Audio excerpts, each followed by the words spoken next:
The purpose of this video is to vindicate and corroborate my claims that the X symbol in Scotland and the United Kingdom as a whole represent the cross arms of Jacob while blessing the sons of Joseph, Ephraim and Manasseh. But before I get into why it does, it is essential that I briefly explain how the British are a fulfillment of Joseph's prophecies and blessings. Joseph's sons would be the ones who push his brother tribes to the ends of the earth.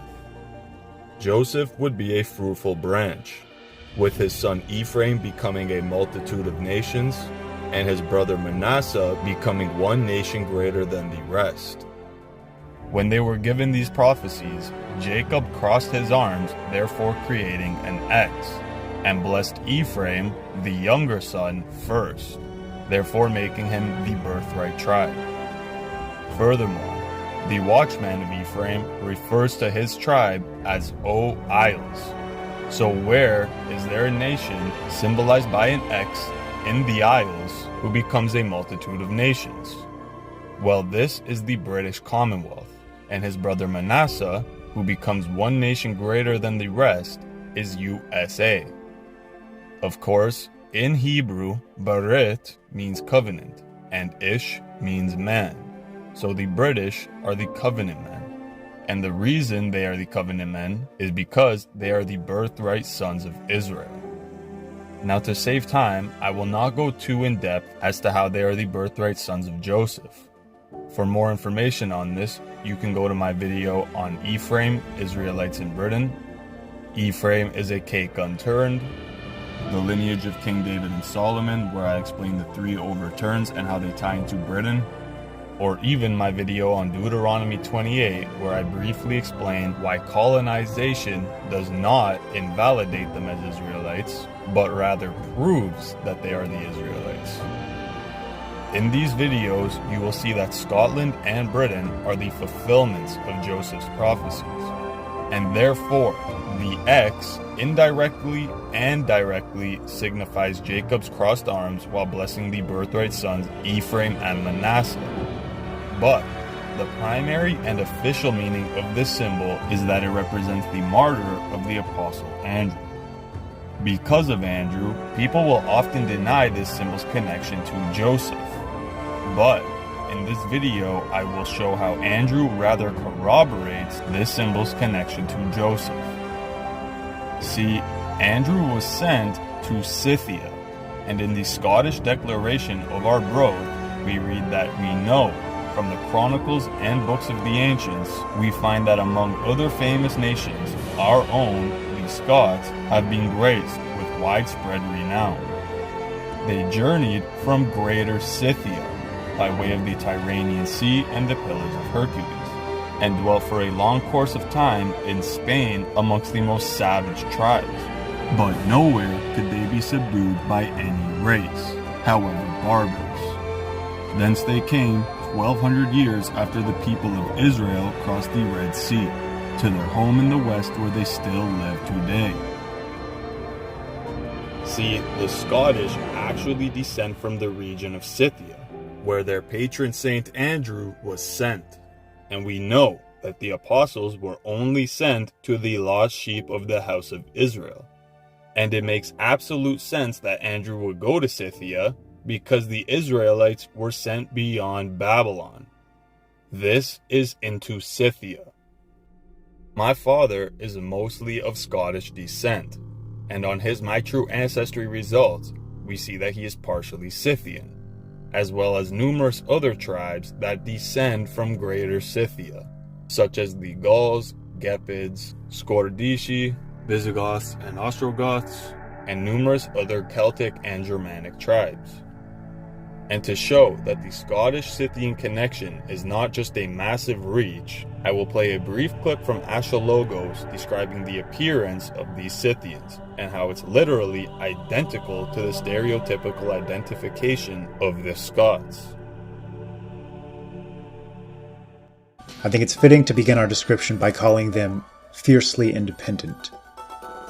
Not only refusing to be cowed by foreign nations and cultures, but also nurturing deeply held customs and traditions that ensured they remain free from materialistic desires and the lure of the marketplace. calling to mind that now well-known Nietzschean maxim, quote, "He who possesses little is possessed that much less. Blessed be a little poverty," end quote. They would routinely bury their dead, especially royals, with several pounds of gold and precious metals and materials, in their now famous Kurgan mound graves, of which over 100,000 still exist in Ukraine alone, that reached up to 70 feet high, using means and methods and funerary rites deeply reminiscent of those practiced in ancient Sumeria and Egypt. They were masters of the horse and wheel, allowing for great speed and mobility, and the flexibility to move anywhere at any moment, and faster than any of their peers. Their skillful breeding of horses and cattle is the reason for the size, stature, and variety of type we enjoy today. And their mastery of riding and archery technique caused them to be virtually unassailable by even the largest empires and armies of their day, routinely making fools of kings and pharaohs that chose to try their luck. The ancient Persian Aryan custom of all youth learning three things, to ride, shoot straight, and always speak the truth, sprung from their cultural root. The chivalric and aristocratic knightly tradition in Europe, in which powerful nobles so often preferred cavalry service, is also almost certainly an outgrowth of Scythian customs. They could move their homes with them on wagons, and seemed undaunted by even the most difficult terrain. This mobility was used to masterful effect against several much larger armies sent to destroy them. They'd lead the enemy deep into their territory while implementing a scorched earth policy behind them, causing impossible strain on their supply lines, threatening starvation and encirclement, choosing to fight only when the odds were strongly in their favor. Pioneers of the recurved bow and its mounted usage that'd later be copied by both Mongol and Hun, Darius himself employed Scythians, no doubt extremely well paid, in the most important and central place in his force, as he waged war with Alexander the Great, who was so impressed with their performance he immediately sought an alliance with the Scythians after the dust settled. Alexander made the peace, but was to make the same mistake so many others would later make with the Germans, Goths, and Vikings. He failed to realize that this was not a unified empire he was dealing with, but something more akin to feudal chieftains.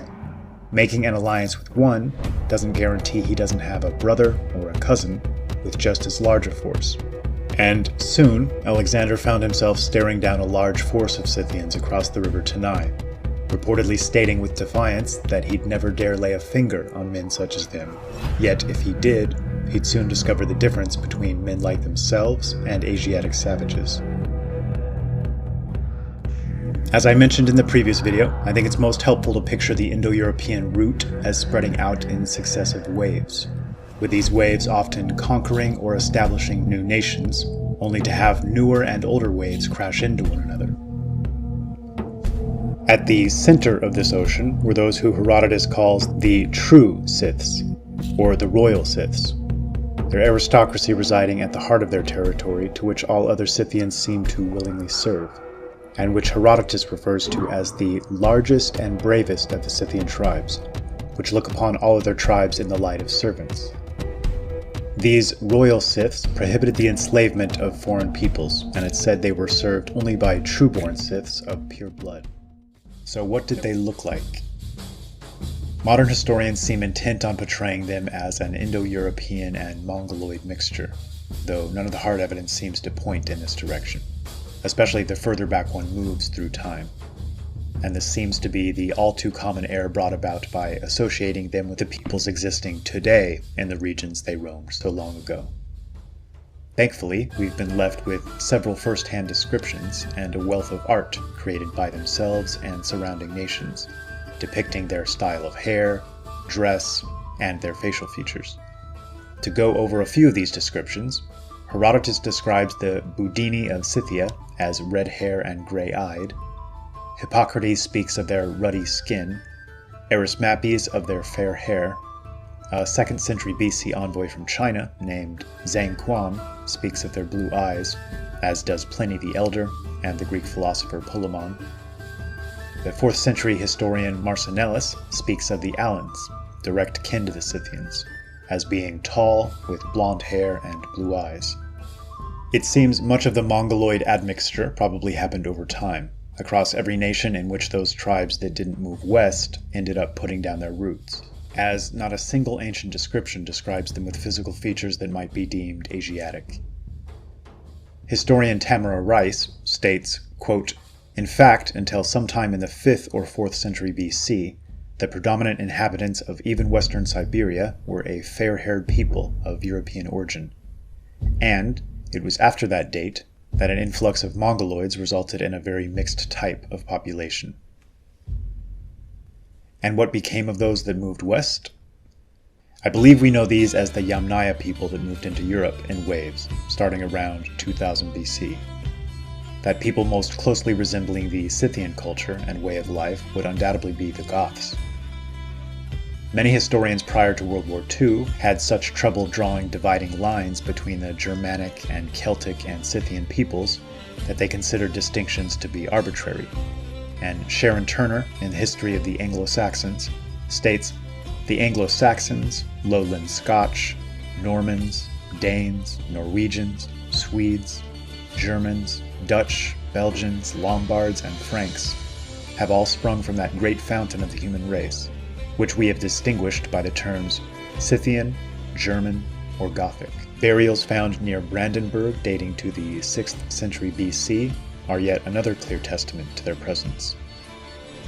The skulls discovered in the Royal Scythian tombs near Sevan, Armenia, which likely date back to between 900 and 500 BC, show a dolichocephalic type, best matching the modern Nordic type. And there seems to be a great number of parallels with the Scythians and Vikings in particular, across the board. Now, not only do Scots descend from Scythia and look like Scythians, but the X symbol also has an evident link to these very Scythians. See, we have a lot of Scythian gold art which clearly depict them as Indo-Europeans rather than Eastern Asians as propagandists would like to claim they were. Not only that, but we have an artifact depicting a Scythian chariot, and on the front of this chariot we see the emblem of an X, with either a king or their god superimposed on it. This is interesting because Ephraim is the birthright tribe and has a history of royalty and nobility linking all the way back to Joseph's time in Egypt. So this X, with a man on front of it wearing a crown, may indicate a high-status group of Ephraimites amongst the Scythians. And this Scythian connection makes me think of the Scottish tartan and their cloaks and kilts. Not only does the kilt parallel the royal Egyptian pharaonic kilt, which Joseph likely wore during his time in Egypt, but the tartan design also parallels Joseph's coat of many colors.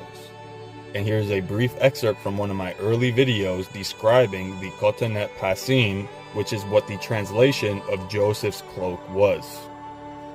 The expression "a coat of many colors" in the Hebrew Bible is cotonet pasim. Cotonet means cloak or gown, and in modern Hebrew it is used to describe a gown, especially a nightgown. However, in the commentary of Rashi, besides the word pasim, we find the comment expression connoting a garment of millet. Rashi may have meant his comment to apply to the combined words cotonet pasim, and to be based on the meaning of the word cotonet. Rashi mentions a garment of millet, meaning a garment of very fine high-quality wool, named after the city of Miletus on the west coast of Anatolia. And as we know, kilts are made of wool. This city is recorded from the Bronze Age and was apparently known for the quality of its woven wool. Rashi would therefore suggest that the garment of Joseph was made of wool, but linen is the most acceptable. Cotonet refers to the garment, and pasim to its type. Pasim is a plural of pas, and pasim, according to the simple, means lines or stripes, though normally another Hebrew word, kav, would be used if simply lines or stripes were intended. We may deduce what pasim actually means by referring to Jastrow. The Dictionary of Jastrow gives the meaning of Hebrew and Aramaic words used in the Talmudic literature. The Hebrew words he defines are a later development from Biblical Hebrew. From the sources referred to by Jastrow, we can see that the word pasipaz, derived from pas, means checkered, or at least that checkered was one of its meanings. This is how the word is rendered in later Hebrew, but in early Hebrew, if we were to translate pasipas, we would render it pazim. In other words, pazim in biblical Hebrew would double as a plural of pas, and also a construct of pas. Therefore, one of the meanings of kotanet pasim would be a checkered coat. Not only that, but possibly made of wool, just like a kilt, or the cloak that they wore along with the kilt. In the light of sources taken as a complementary whole, the suggestion that kotanet pasim was a cloak of several colors in a tartan-type pattern should be accepted as a first choice. It is the answer that fits the different sources more than any other. Now, the Scythians often wore plaid or tartan made of wool, which was a staple of the Indo-European tribes dwelling in Central and West Asia. Here we see a wool tartan fabric from around 1000 BC in Western China. Obviously, this is a rough date, and could even date to around 700 BC, therefore possibly coming from the exiled northern Israelites who went around the Caspian Sea. That said, by around 3000 BC, Indo-European herders living in Central and West Asia were already weaving sheep's wool into tartan cloaks and kilts. By the 400s BC, people in Central Asia were also making tartan wool felt, which helped them stay warm and dry in cold weather. So, it's not that Joseph's coat of colors was the basis of all tartan in the world, but rather the tartan is indicative of their Indo-European descent and a cultural trademark that spread across the entire known world at the time, due to the Indo-European expansion, which I've explained to be the basis of the story of Noah's sons. In my video on the R haplogroup, I show how the R1b haplogroup were amongst the first to domesticate cattle in northern Mesopotamia, and how the IJK parent group is the sons of Noah, through Japheth with I, Ham with J, and Shem with K. But there's a reason why the tartan continued to be prevalent in Scotland and the British Isles, and why even today it is a known trademark of their culture. This is because it is indicative of their Ephraimite descent and Joseph's coat of many colors. And you can claim that that is a coincidence, but when you tie it together with the symbolism and the prophecies, it becomes very clear that this is no coincidence, and that it all falls into Yahweh's plan. So, right there, we have another parallel between Scotland and the Scythians. Not to mention, there is the leather sporran, which is worn in tandem with the kilt, and this reminds me of John the Baptist's leather girdle. John the Baptist was laid to rest in Sebastia, which is the renamed location of Samaria, the quote-unquote head of Ephraim. In a bit, I will also tie this into the geography of Samaria. But for now, back to Andrew. After being sent as an apostle to the Scythians, and later dying in Greece, Andrew's relics ended up arriving in Fife, Scotland. The Fife coat of arms contains a unicorn, linking to Joseph's prophecy in Deuteronomy 33 verse 17, where it says, "His glory is like the firstling of his bullock, and his horns are like the horns of unicorns. With them he shall push the people to the ends of the earth." This is also what it says in the Septuagint, the Greek version which Yeshua himself would have read out of. In the Fife coat of arms, this unicorn is wearing an X crest, and we have already gone over how that subliminally represents the crossed arms of Joseph, as well as the apostle Andrew who was sent to their ancestors in Scythia. There's also the troop on a horse with Judahite symbolism. Now the troop could represent Gad, as there's quite a few of correlations between the tribe of Gad's prophecy and the Highland Scottish. But what's most evident is that this is definitely Judahite symbolism. What's most important in this crest, and why I bring it up, is because there's a crown on the top with bundles of wheat sheaves. Well, remember that Joseph had a dream that his wheat sheaves would multiply, and that his brother's wheat sheaves would bow to his. Also remember that his son Ephraim is the birthright son of Israel, and that he would be passed a scepter in some way because it is his birthright. So this symbolism on this crest is absolutely indicative of Ephraimite descent. And remember, these wheat sheaves represent their descendants, as well as the fruit of their descendants.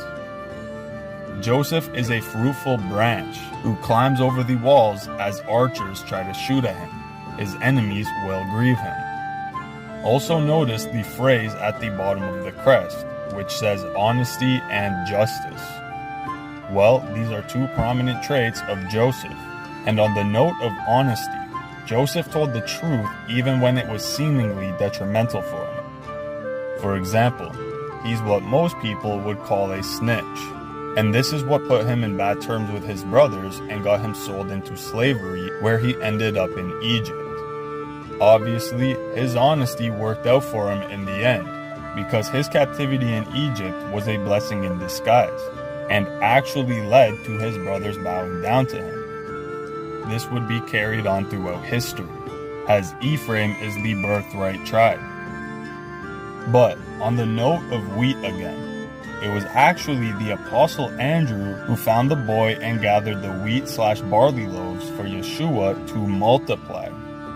Well, remember that Joseph would multiply. Though the parallel isn't direct, it is ironic when you think of the other ties between Andrew and the birthright tribe, which he becomes the patron saint for.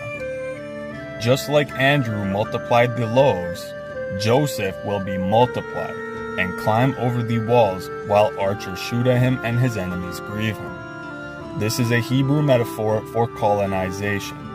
And for those who say colonization invalidates them as Israelites rather than proving them as Israelites, how else do you become a multitude of nations pushing your brothers to the ends of the earth if not by colonization? That's literally Joseph's prophecy. But back to Ephraim's patron saint. Here's even more connections between Andrew the Apostle and Scotland. Andrew was from a town called Bethsaida, which translates to home of the fishermen. Scotland's always been known as a fishing nation, and a large portion of their diet and food industry is dependent on seafood. Since the beginning of Scottish history, they depended on fisheries and fishing villages for subsistence. Even today, Scotland's #1 food export is actually salmon, and they are known for very high quality fish.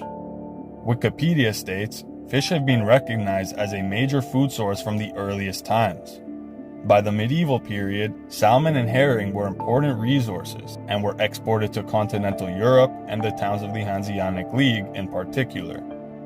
As the industry developed, fisher towns and villages sprang up to supply the growing towns and fishing became more specialized. But there's also a parallel in etymology between Bethsaida in Galilee and the Gauls or Gales. In my video on Reuben, I go over how Gilead was renamed to Gal-Azu by Tiglath-Pileser, and then Gaulonitis by the Greeks. Furthermore, I show how the Gauls are truly exiled Israelites, hence the book of Galatians. Furthermore, Golah and Galuth both mean captive or exiled in Hebrew. Now interestingly, Andrew's name is Greek and means manly.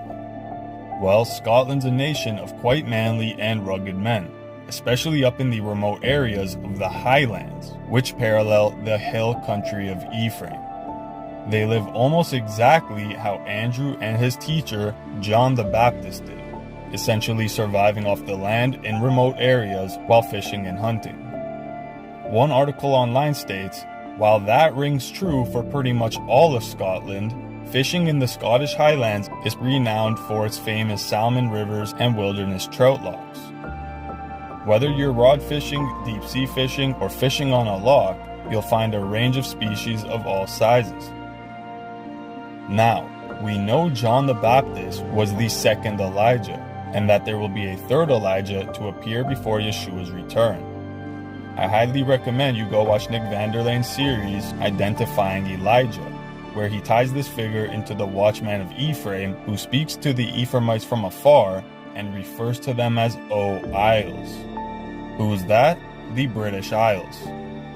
Nick also shows how this person will be a King David/King Solomon type, as well as a descendant of them, though from the tribe of Ephraim on his paternal lineage.